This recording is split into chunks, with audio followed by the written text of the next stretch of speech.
Pues así llegamos a las 7:13 de esta mañana de lunes 16 de marzo, en la que yo les recuerdo que si la batería de su coche les falla, no duden en llamar a SOS Baterías y les instalan la batería a domicilio en menos de una hora. También les encuentran en la calle Muyay 75 de Arrecife. Político de pueblo.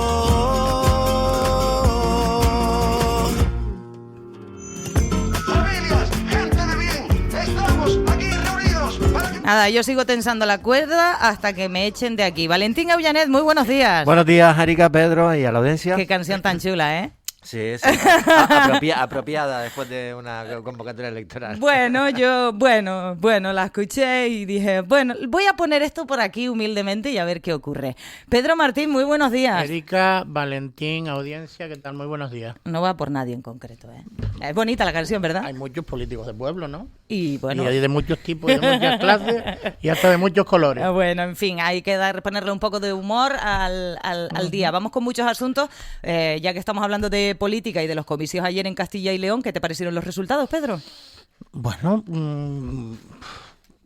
más de lo mismo prácticamente. Es verdad que hay diferentes claves que se pueden analizar desde el punto de vista de esos resultados, ¿no? Por un lado, vemos que el Partido Popular está muy eufórico porque no le pasó lo mismo, ¿no? Que le pasó en en Aragón y en Extremadura, ¿no? Parece que han roto esa tendencia de perder incluso perspectiva de voto o votos, ¿no? En este caso, y frenar un poco ese auge de un Vox que iba lanzado y que ayer yo creo que han pues frenado un poquito en seco. No se sabe muy bien si por los problemas internos, por la falta de pactos a la hora de dotar de gobernabilidad a los lugares, o incluso ese sí a la guerra, ¿no? O ese apoyo a Trump. No han dicho sí a la guerra, pero sí apoyan a Trump, y parece que todo ese cóctel les ha podido pasar factura. El Partido Socialista es verdad que frena, dicen, bueno, casi todos los medios de comunicación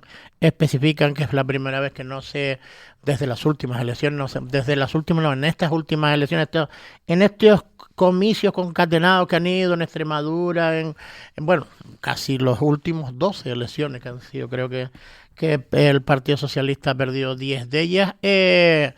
Pues el Partido Socialista no pierde voto, incluso ganó 2.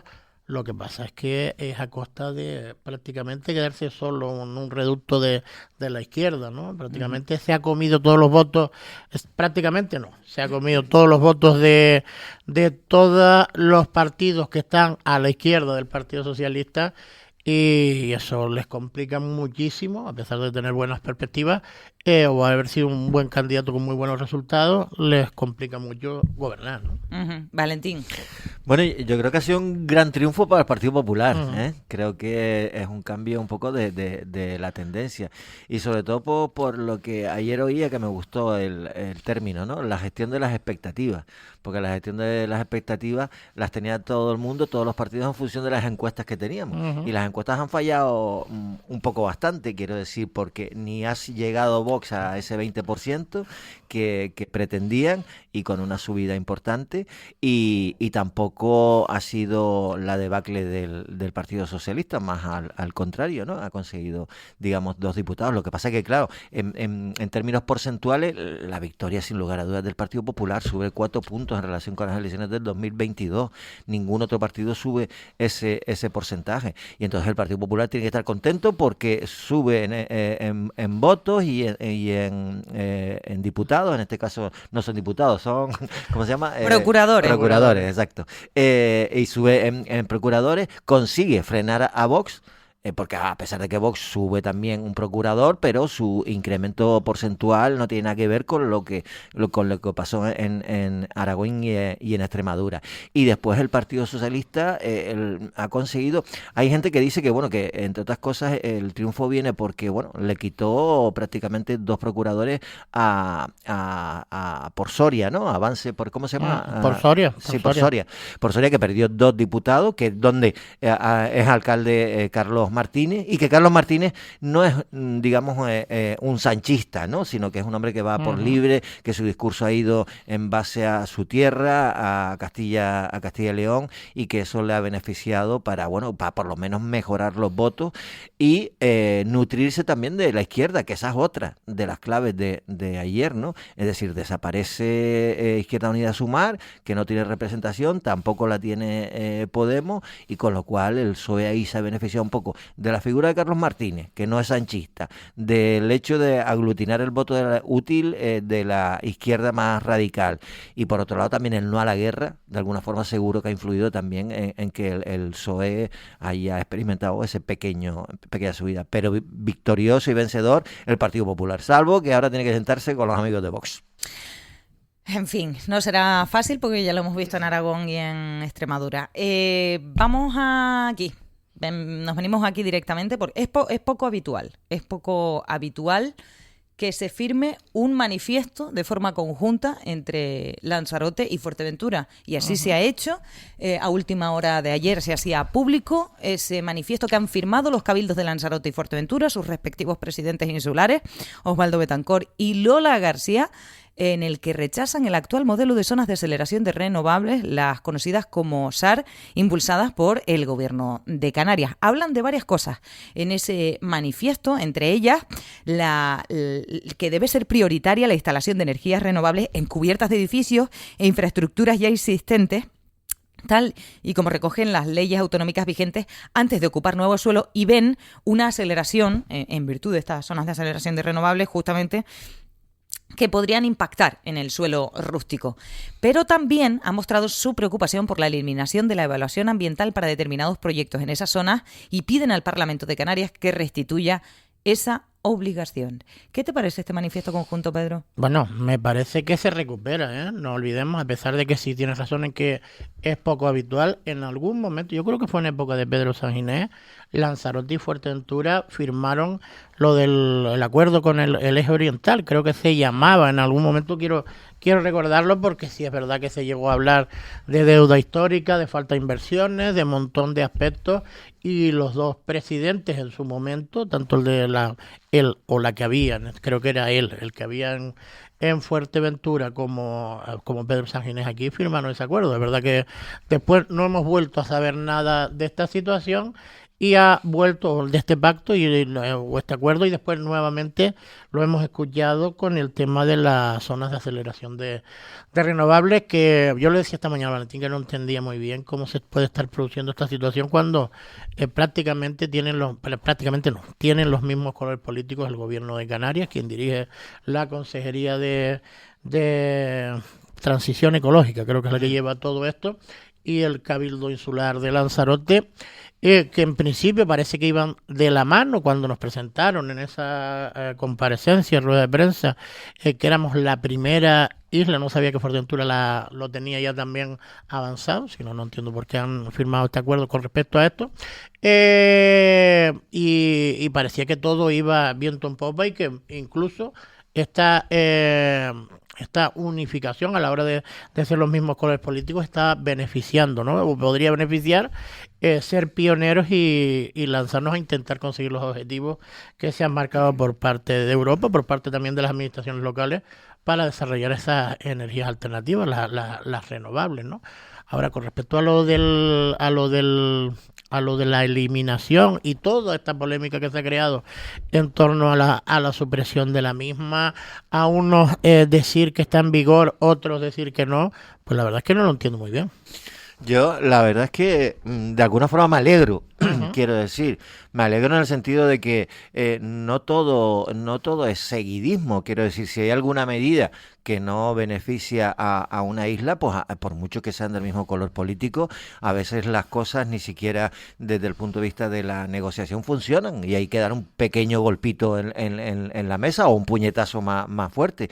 Y yo creo que es lo que se ha hecho, porque las zonas de aceleración de renovables en la filosofía son muy interesantes, que es desarrollar con la mayor celeridad posible el desarrollo de las energías renovables, porque además es una imposición de la Unión Europea. Pero primero, teniendo en cuenta cómo está la situación a nivel internacional, en el que estamos dependiendo absolutamente del tema del petróleo, en el que la Unión Europea incluso cambia sus posicionamientos en torno a determinadas energías como la nuclear o el propio carbón, etcétera, etcétera. Aquí que se intente acelerar la implantación de las renovables no puede ser a costa de todo.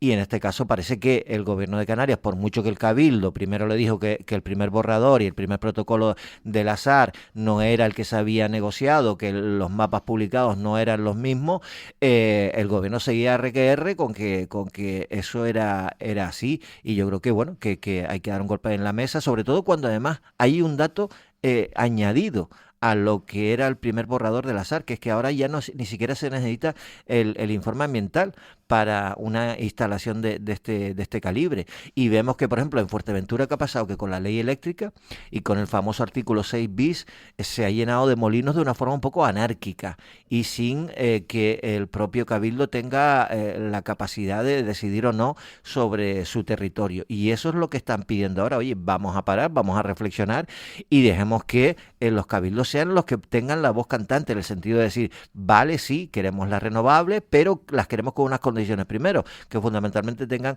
un carácter público, que bueno, eso ahí ya veremos, sería lo ideal, pero tampoco se puede obviar que haya iniciativa privada que quiera desarrollar las alternativas. Segundo, menos molinos que consumen más territorio y más energía fotovoltaica en cubiertas y sobre todo en edificios públicos, y que después se ponga el impacto ambiental también como uno de los criterios a tener en cuenta. Yo creo que es positivo que se hayan puesto de acuerdo, que es positivo también que den un golpe en la mesa si creen que esto no beneficia a las islas y que perjudica a su territorio, porque puede ser descontrolado, porque con el 6B más sin impacto ambiental es posible que esto se nos vaya de las manos. Entonces yo creo que es importante. A ver, ahora la pelota está en el tejado del gobierno de Canarias. Vamos, es lo que dicen. Ahora volvemos con este tema, porque además la entrevista que tenemos hoy es sobre este tema. Les invito a que escuchen el programa del PG Verde del pasado viernes, en el cual había una especie de monográfico en la primera parte del programa sobre precisamente este tema. Y estaba invitado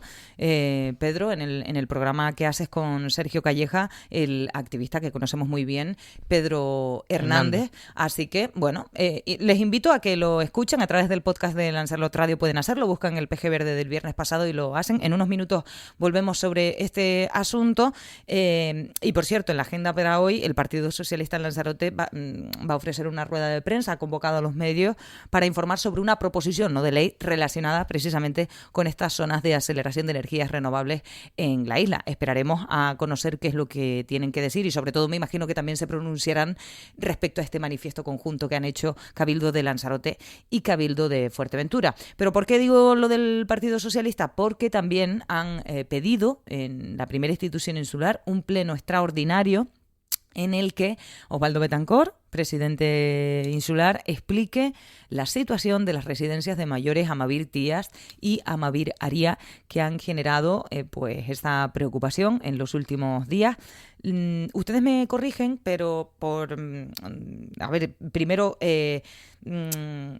hay una cronología de los hechos que han pasado muchas cosas, pero creo que lo último era que efectivamente se había apartado del servicio, de prestar servicio en esas residencias a los trabajadores que presuntamente habrían grabado y compartido esas imágenes, si bien se hablaba también de otras deficiencias dentro de esas residencias que el Cabildo, conjuntamente con la empresa, estaban tratando de solventar. Pedro.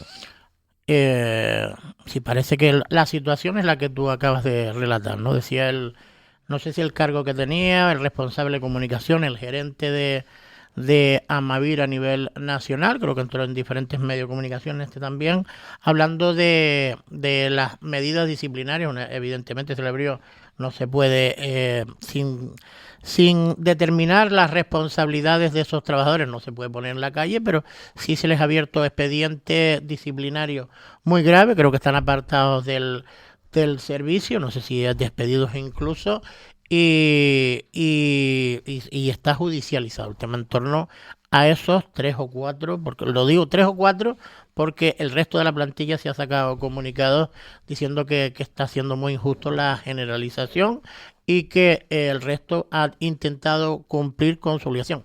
Yo aquí los hubiera invitado a que fueran ellos mismos los que denunciaran y no que hubiera surgido a través de medios de comunicación o a través de esa comparecencia del Partido Socialista junto con algún sindicato el que levantara la voz. Con respecto al resto de medidas, creo que también se ha intentado explicar que fue una situación circunstancial y coyuntural y que se estaban buscando la fórmula, el tema de la falta de trabajadores que se dediquen a esto, el tema de la alimentación o que faltara incluso algún profesional dentro de la plantilla, que se estaban buscando fórmulas para solucionarlo. Incluso el Cabildo ha intervenido para ver si con los recursos que se tiene se puede prestar mejor el servicio o no. Yo lo único que sé con respecto a esto, que ya a mí por lo menos me da mucha tranquilidad que esté Marcia Acuña al frente del servicio, que estaba también cuando estaban produciéndose los problemas, y que habría que mejorar sobre todo los canales de comunicación. Y con respecto a la comparecencia, yo que creo que está dentro de lo lógico que el máximo responsable del Cabildo de Lanzarote, yo incluso no hubiera dado pie a que hubiera una petición de comparecencia y lo hubiera explicado yo mismo directamente en alguna convocatoria del Pleno, que es verdad que te la iban a pedir de todas maneras el Partido Socialista, por lo que quiere significar que el máximo responsable de la situación es el presidente del Cabildo, pero bueno, está dentro de los cauces normales de cómo funciona el Cabildo de Lanzarote. Hombre, en los vídeos que vimos por parte de algunos trabajadores que ya al parecer han sido identificados y han sido expulsados, digamos, de la residencia de Tía, lo que sí que dejan entrever es que ha habido unas carencias puntuales, pero que son muy graves.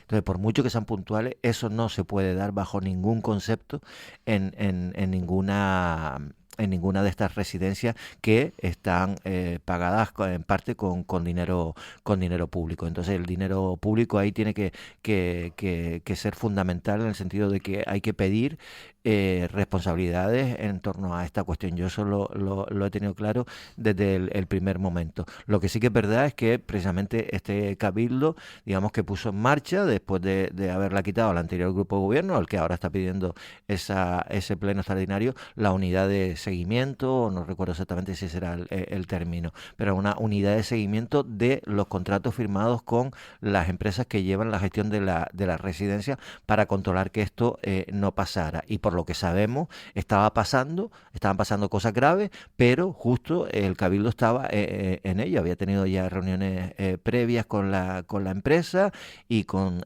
trabajadores, y lo que pasa es que después se reunió la oposición y el Sindicato de Comisiones Obreras, también con los trabajadores, le comentaron lo mismo que estaban comentándole al Cabildo, pero decidieron salir a los medios de comunicación. En cualquier caso, no hay mal que por bien no venga, porque esto se tendrá que solucionar, y yo coincido con Pedro. Es decir, al frente de la Consejería de Servicios Sociales del Cabildo hay gente que es absolutamente sensible, que está clarísimo que si ha habido un fallo en el control de estas residencias, se va a solventarlo cuanto antes. De eso estoy absolutamente convencido. Así que creo que el Pleno lo que podrá servir es para que también el Cabildo explique qué reuniones había mantenido, cuál es la labor que ha hecho durante estos años la unidad de seguimiento de estos contratos, etcétera, etcétera. Y sobre todo, la empresa también ha hecho algo. Es decir, ha dicho que, por ejemplo, ha tenido que traer trabajadores fuera de la península, porque uno de los problemas graves que tiene también en general este sector es el que no hay personal ni cualificado ni que quiera trabajar. También es verdad que habrá que ver los sueldos que cobran para que nadie quiera trabajar, porque que yo sepa, trabajadores sociales y auxiliares hay como para que pudiesen trabajar. Entonces habría que ver también el tema de lo que cobran y si es apetecible o no trabajar en estas residencias, ¿no? Bueno, de eso también se habla un poco en un artículo que publica lancelotdigital.com y que se titula Guerra de desgaste contra Osvaldo Betancor. Leo un poco, pone PSOE y Nueva Canarias intensifican su estrategia de desgaste político con sanidad, agua y vivienda como principales frentes de ataque. El servicio de geriatría, la emergencia hídrica o el crecimiento turístico se convierten en el eje del pulso institucional en el Cabildo. Sin embargo, los que utilizan, dice este artículo, estos problemas estructurales de la isla como arma arrojadiza contra el rival a batir Osvaldo Betancourt, tuvieron la oportunidad de aportar soluciones y dejaron enquistados los problemas. Claro, hablamos de múltiples cuestiones, también del hospital insular, que el Partido Socialista en Lanzarote se une a la protesta que hacía Nueva Canarias de que en el último debate del Estado de la Nacionalidad Canaria, que se celebraba la pasada semana, pues por ejemplo no se aprobara una propuesta que, si yo no me equivoco, llevaba Nueva Canarias y concretamente el diputado lanzaroteño Yone Caraballo, para garantizar que el servicio continúe tal cual está una vez que se haya reformado el hospital. Eso se ha dicho que se va a hacer así. La cuestión es que también se pone de manifiesto que esos informes que hablan de daños estructurales están desde la legislatura pasada. Entonces, vamos, que yo no sé, que no son problemas digamos, de ahora. No son problemas nuevos, pero tampoco puede ser la excusa para que no se haga nada. Claro, En este momento, en este mandato, esas tres responsabilidades recaen en los que están gobernando. Claro. Y son los que pueden buscar, son los que están obligados a buscar una solución. Que el Partido Socialista no hizo todo lo que debía, evidentemente está ahí, y la ciudadanía probablemente lo percibe así porque los puso en la oposición. Así que ahora lo que hay que exigir es responsabilidades a los que están ahora. Y yo creo que también es verdad que hay muchos aspectos que deberían ser mejorables en esta isla. Y que la responsabilidad total recae en quien nos está gobernando en este momento. Sí, lo que pasa es que, bueno, que también es verdad que desde el grupo de gobierno lo que quieren poner de manifiesto es la hipocresía, ¿no? Es decir, que cuando estabas gobernando no hiciste absolutamente nada y ahora que estamos intentando solucionar el problema, nos caes encima, montas unos pollos, sacas la pancarta, etcétera, etcétera. Y no echas una mano para decir, oye, pues sí, van por la línea correcta. Eso jamás lo dirá la oposición. El Partido Socialista nunca dirá que el grupo de gobierno del Cabildo ha hecho algo positivo. Nunca lo ha dicho. Pero es que nombraron a Lanzarote sitio de interés de patrimonio, sistema importante de patrimonio agrícola mundial, y ni siquiera mandaron una nota de felicitación porque se había conseguido un trabajo que se ha hecho durante mucho tiempo. Y que ellos también trabajaron pero ni siquiera en ese momento reconocían, son incapaces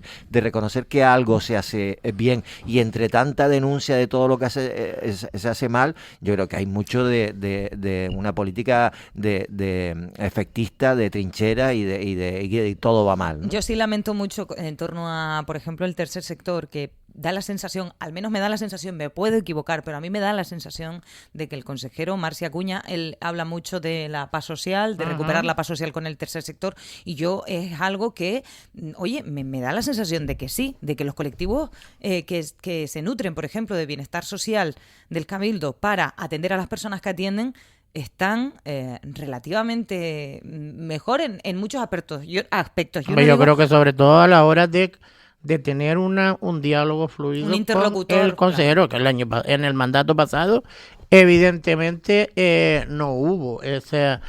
Habían cosas que no tenían mucha razón de ser, sobre todo el tema de la comunicación y el tema de que no fueran capaces de sacar adelante, por ejemplo, ¿cómo se llamaba esto? El concurso el concierto social. Pues yo creo que dejan muy a las claras que no fue la mejor de la relación. Eso, lo que no puede ser no servir de excusa, y yo creo que los servicios sociales, salvo esta situación, que yo vuelvo a insistir, tengo toda la confianza del mundo en que Marci Acuña y su equipo, ese gran equipo que tienen dentro de Bienestar Social, van a saber atajarlo, que no debería haber ocurrido, pero que ha ocurrido y que hay que arreglarlo. Yo creo que Bienestar Social es de lo mejor que funciona el Cabildo junto con Cultura. En otros aspectos yo no estoy tan satisfecho del Cabildo Insular de Lanzarote.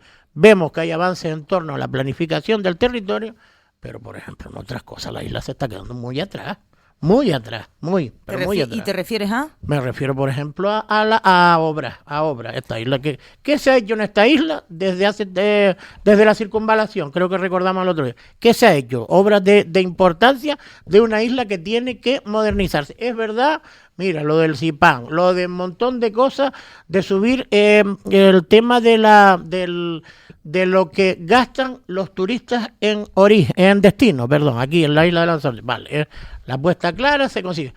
Pero, hombre, con todos los recursos que hay en Lanzarote, yo creo que hay que comedirse un poquito en un tema de tanta promoción o tanta festividad, que muchas veces se le dice a Recife, que el Cabildo también tiene bastante festividad en ese Cabildo, y empezar a hacer cosas tangibles por la isla de Lanzarote, que se puedan medir, que se puedan tocar y que se puedan ver. Desde mi punto de vista, todo no puede ser manita en la espalda. Me has nombrado a los turistas, tenemos un problema, ¿eh? Tenemos un problema que te cagas, en el aeropuerto César Manrique de Lanzarote los jueves.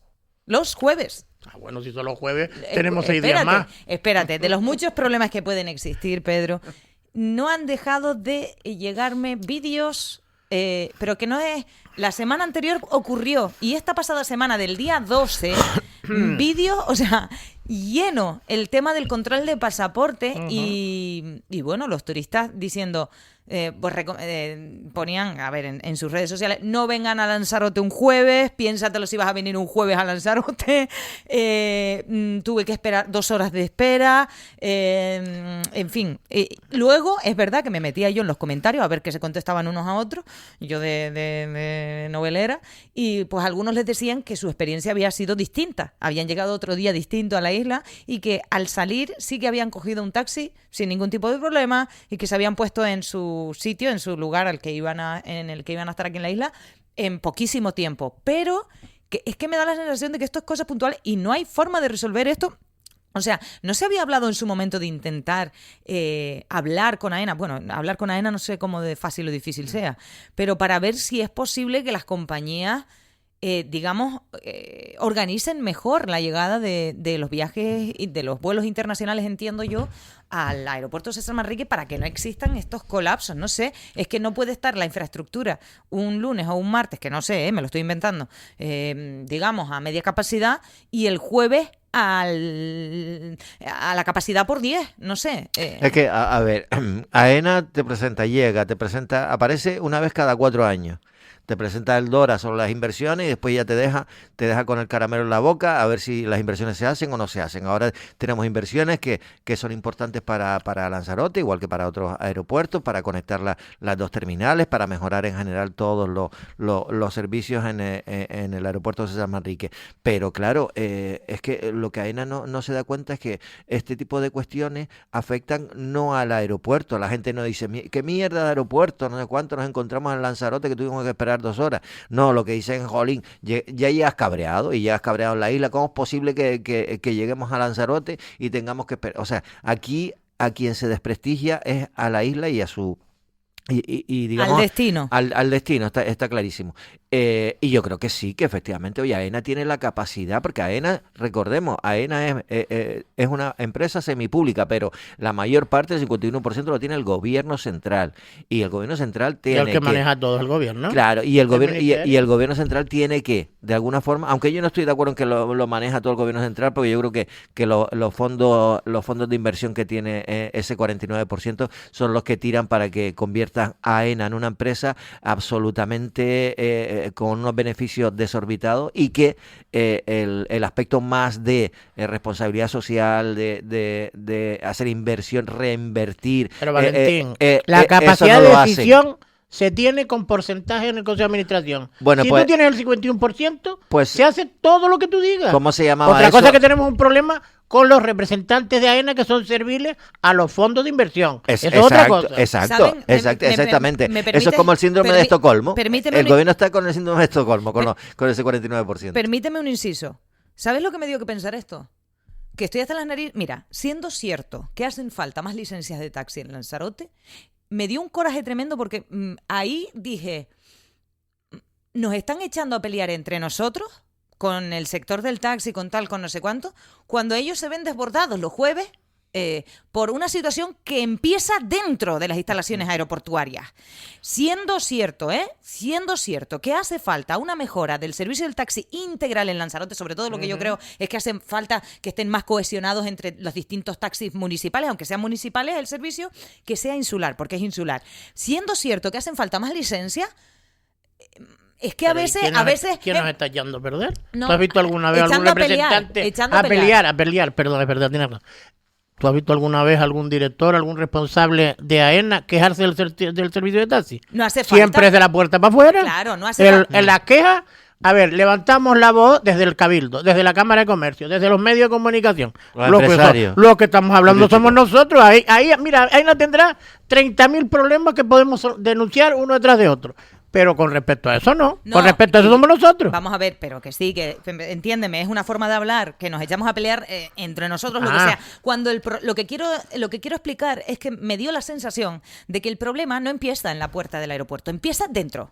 Empieza dentro. Hombre, es evidente. Es decir, tú imagínate, ponte en esa situación que tengas que estar esperando 2 horas, porque recordemos que esto también fundamentalmente es porque el jueves es cuando se coinciden varios vuelos que vienen pues eso, del Reino Unido, sean escoceses, sean ingleses, lo que sea. Se unen 3 vuelos, ahí tienes pues yo que sé, a 1.000 personas o 1.000 y pico personas pueden tener, no sé cuánto puede llevar un vuelo, 300 personas más o menos puede llevar estos aviones, tranquilamente, ¿no? Seguramente. Entonces se te unen 1.000 personas y resulta que es que el control de pasaporte es como es el embudo. Entonces tienes a un montón de gente y después ahí tienes a 2 policías que no dan abasto, 2 policías nacionales. Y ahí AENA tiene un papel fundamental. Están dentro de unas instalaciones. Es digamos que la República es una república que no es independiente. Es como un territorio internacional en el que tú puedes pedir y exigir al gobierno central que se regule esa situación, además por unas cuestiones de seguridad. Tú imagínate, controlar a 1.000 personas el pasaporte, ¿qué tienes? Que meterte prisa y al final dice, bueno, ni miras la foto, ni miras los datos. Es decir, ya por una cuestión incluso de seguridad, y yo creo que AENA tiene un papel aquí fundamental y el gobierno central tiene que ponerse las pilas. Y no lo está haciendo. En fin, yo por poner ahí la chincheta. Oye, yo no sé ustedes ayer dónde estaba. Era ayer, ¿no? Pues yo estaba de compras y de repente me dice mi novio, chacho, mira ese avión, no sé cuántos y tal. Y yo, ¿qué avión? ¿Qué dice? Yo estoy aquí mirando mis cosas. Yo ni me di cuenta, Pedro. Yo estaba mirando faldas y blusas, ¿me entiendes? Y este señor estaba como escandalizado. Por favor, mira a ver si te enteras de algo y no sé qué. Entonces me metí en el grupo de emergencia y veo que estaban hablando de que si unos hidroaviones, que si no sé Oye, qué. buenísima la foto que tiene el Lancelot Digital en esta noticia. Porque está regando la Plaza de Las Palmas, ¿no? Sí.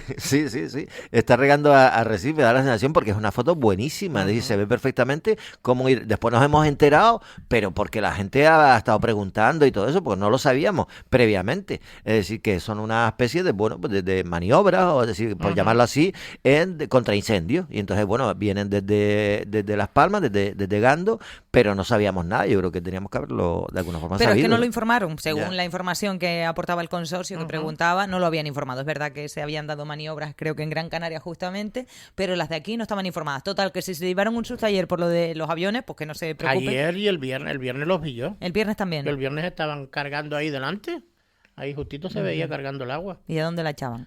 No, yo no lo vi echarla. Yo la vi, pero sí los vi cargar y retomar el vuelo otra vez para el aeropuerto. Pues los vi desde aquí, de la zona del reducto. Bueno, varias cosas que... Dime. Tenían que aprovechar y echar un poquito en el campito también, ¿no? Para agua salada no se le echa. Es verdad.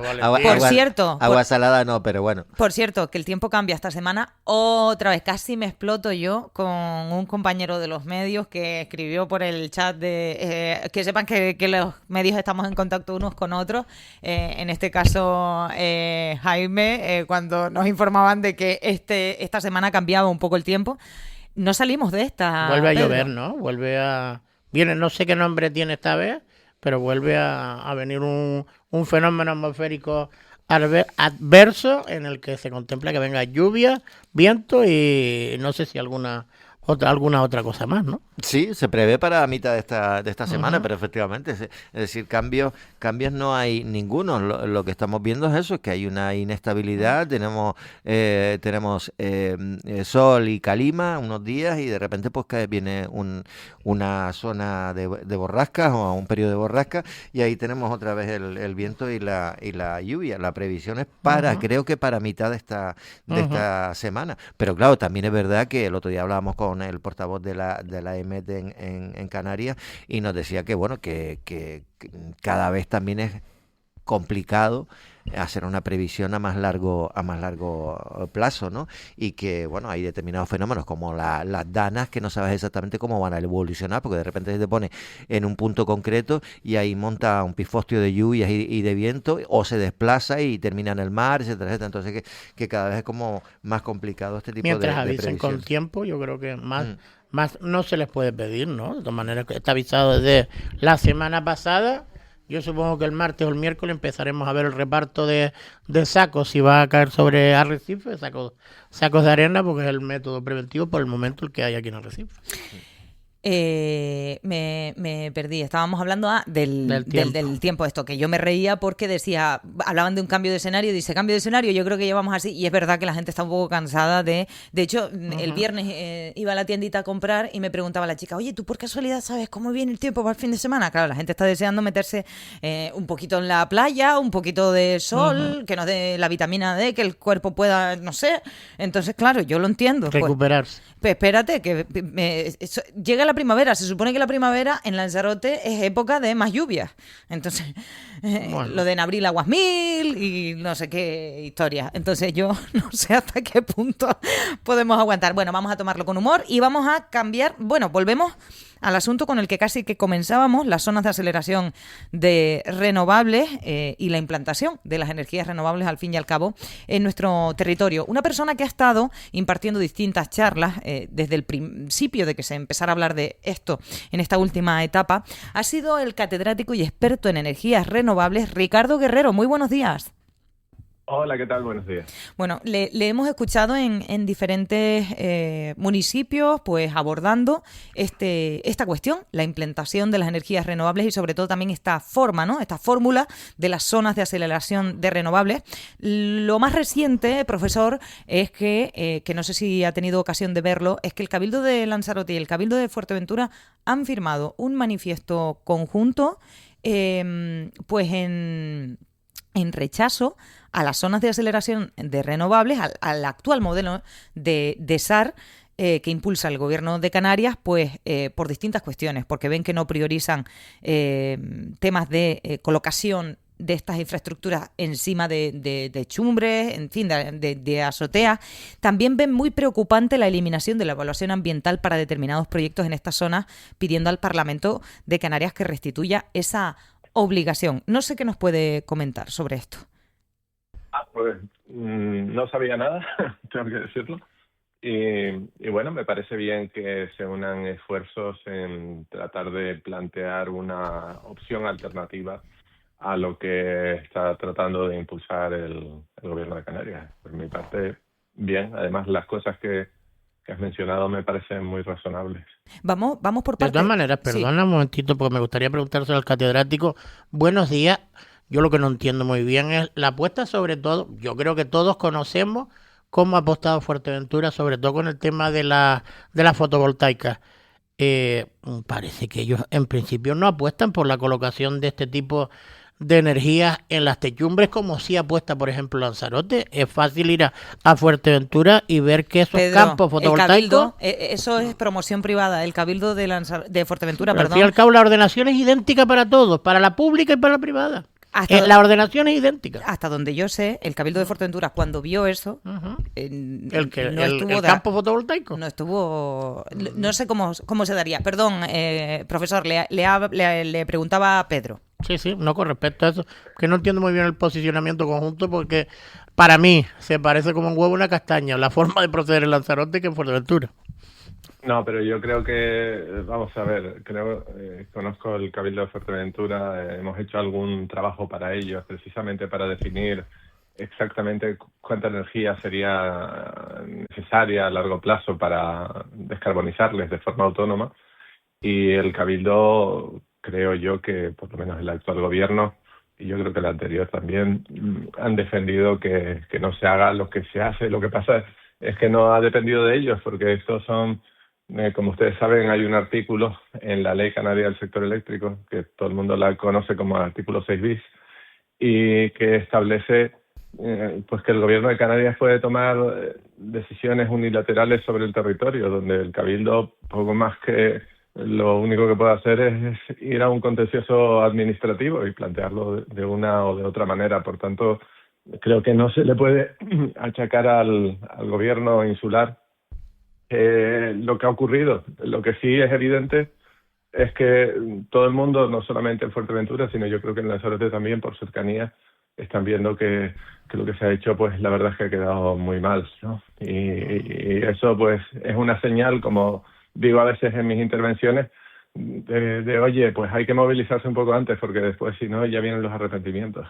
Que claro, ahora, y por hablar de arrepentirse, a ver, el tema de la eliminación de la evaluación ambiental para determinados proyectos que entiendo que son los condicionados en las zonas de aceleración de renovables. Usted, porque esto creo que se aprobaba en enero, esta modificación, no sé usted cómo valora esto y no sé por qué se ha hecho. O sea, ¿qué es? ¿Por digamos, facilitar el proceso de implantación?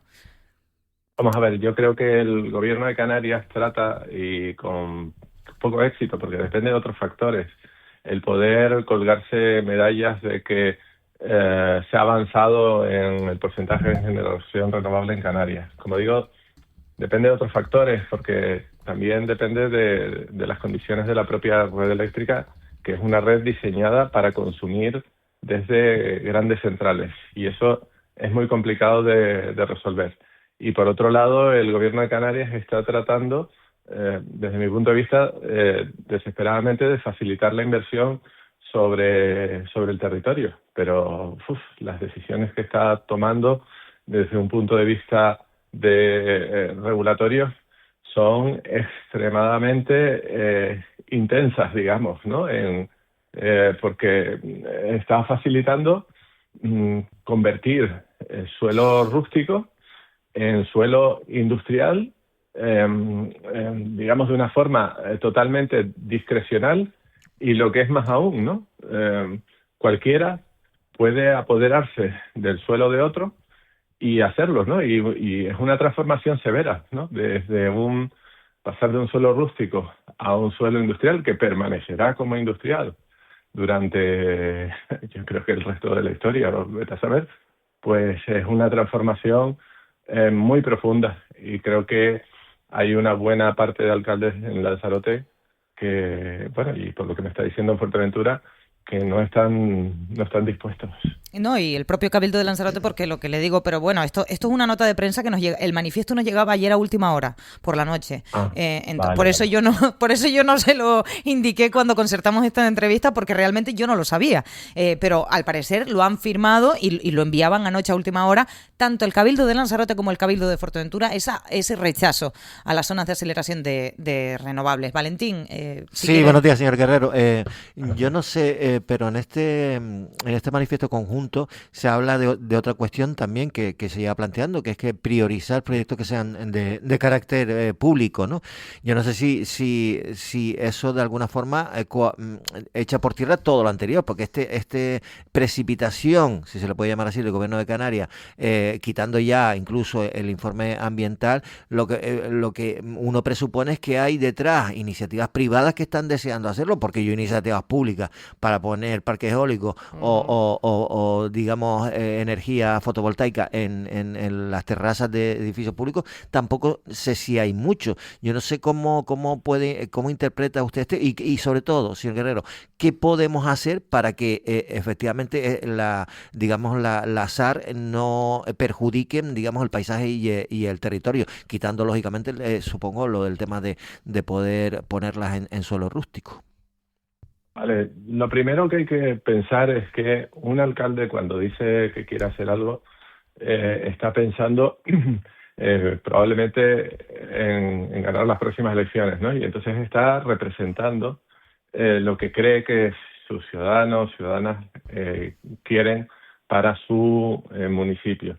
Lo mismo a nivel insular, ¿no? Cuando el planteamiento es un planteamiento a nivel insular. Por tanto, máximo respeto, no puede ser de otra forma, ¿no? Cuando un cabildo pues, firma un manifiesto y dice en su isla cómo quiere hacer las cosas, máximo respeto frente a otras opciones, porque representa el interés general. Por tanto, yo ahí me pliego completamente, ¿no?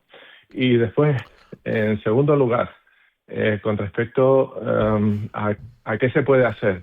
Vamos a ver, hay yéndonos al famoso protocolo que define las zonas de aceleración renovables en Lanzarote, hay una cláusula que plantea cómo se puede tirar abajo ese protocolo, ¿no? Entonces, hay para mí una herramienta singular que es declarar una imposibilidad material de que lo que se plantea en ese protocolo pueda llevarse a cabo, ¿no? Es evidente que esa imposibilidad material existe, entre otras cosas, porque no hay un acuerdo entre instituciones.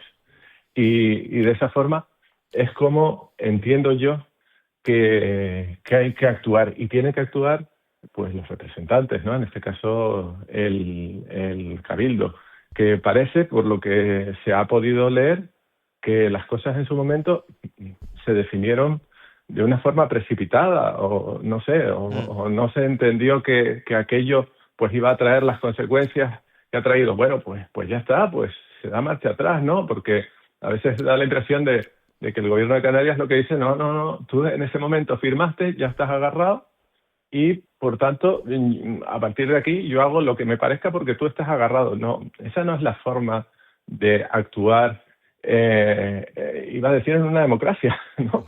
O sea, siempre hay que tener presente el interés general. Y el interés general lo representan pues los representantes de las instituciones. Para mí eso es lo que hay que hacer. Pedro. Catedrático, por último, por mi parte, me gustaría preguntarle qué peso puede tener en esta confrontación institucional que estamos viendo, porque evidentemente hay dos posturas encontradas.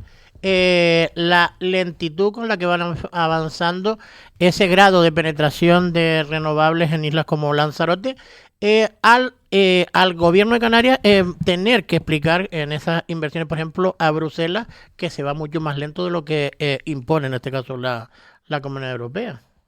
No, pero vamos a ver, la Unión Europea, esto lo he dicho muchas veces, la Unión Europea no le impone nada a Lanzarote. España no le impone nada a Lanzarote.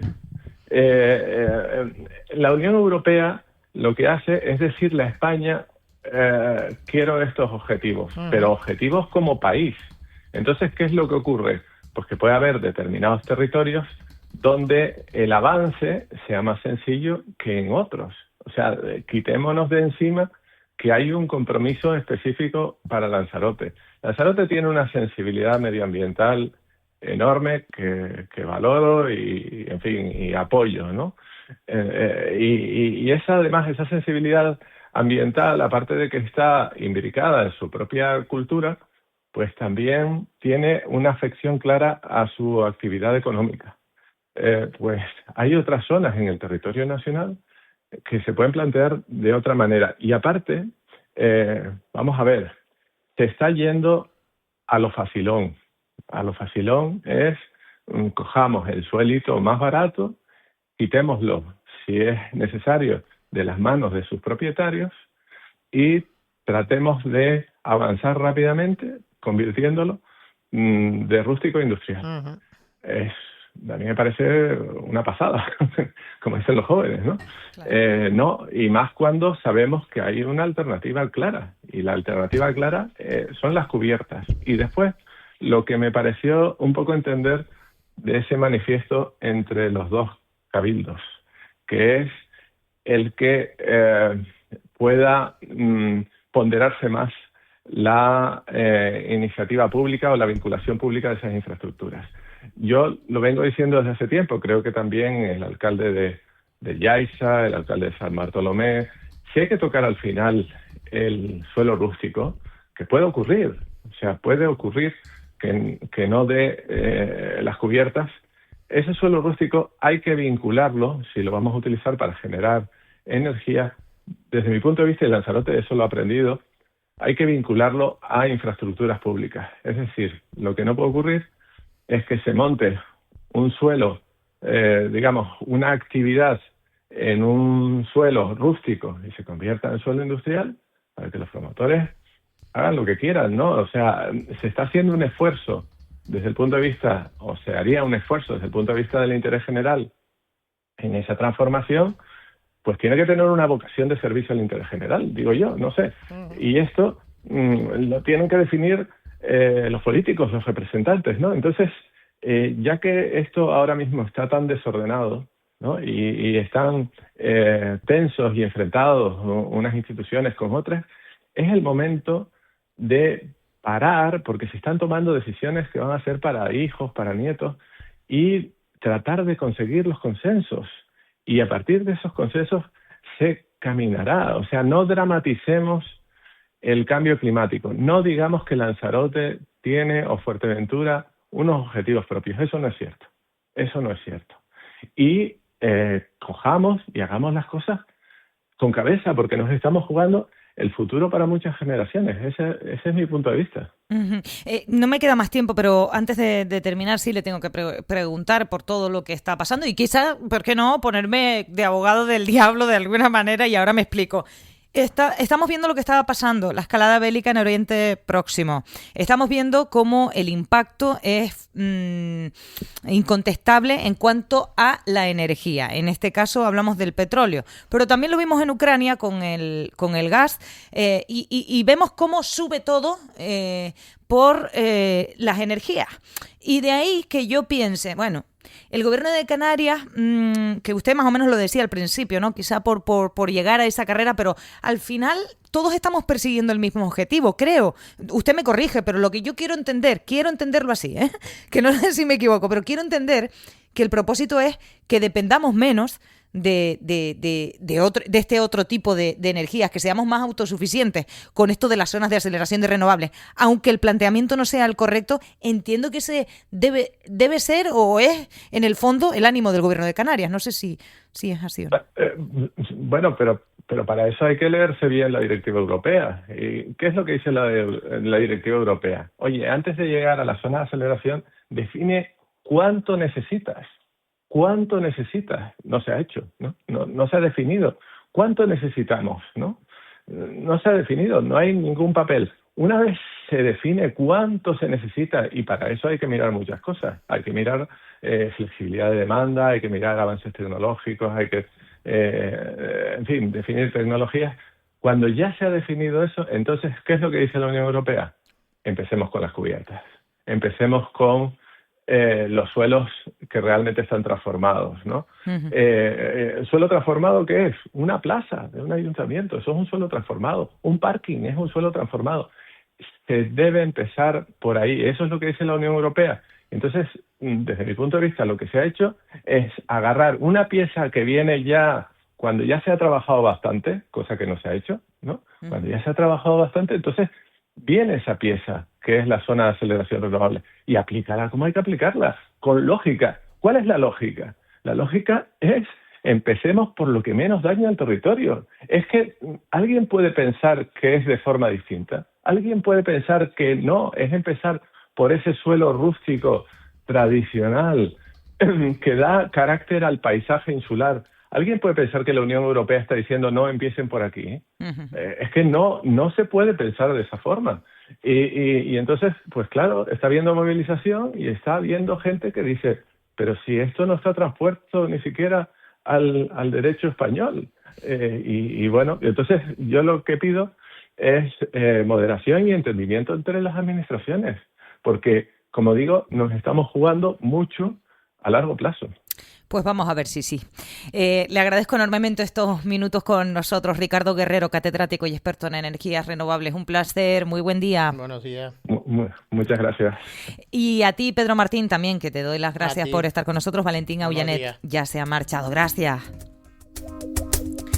Y a ustedes, que les recuerdo que si la batería de su coche les falla, no duden en llamar a SOS Baterías. Les instalan la batería a domicilio en menos de una hora y también les encuentran en la calle Muyay 75 de Arrecife.